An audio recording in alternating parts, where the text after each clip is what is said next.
তৈরি করছি মুগের ডাল দিলাম দিলাম ছাঁচি কুমড়ো এগুলো সব লঙ্কা আমি একটু ভাপিয়ে নিয়েছি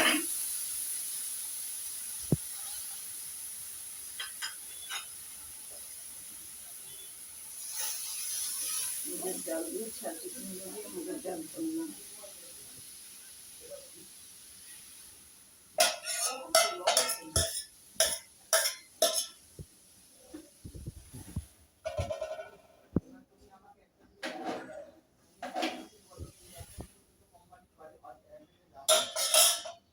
লবণ দিয়েছি আমি হলুদ দিয়েছি আমি এবার আমি ছাঁচি কুমড়ো বলে সামান্য একটু মিষ্টি দিয়ে দিচ্ছি অল্প একটু ভালো লাগলে লাইক করে শেয়ার করুন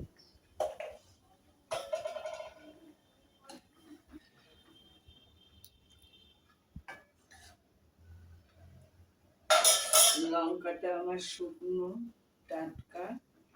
সব মেলানো আছে ওই জন্য লঙ্কার রংটা এরকম হয়ে গেছে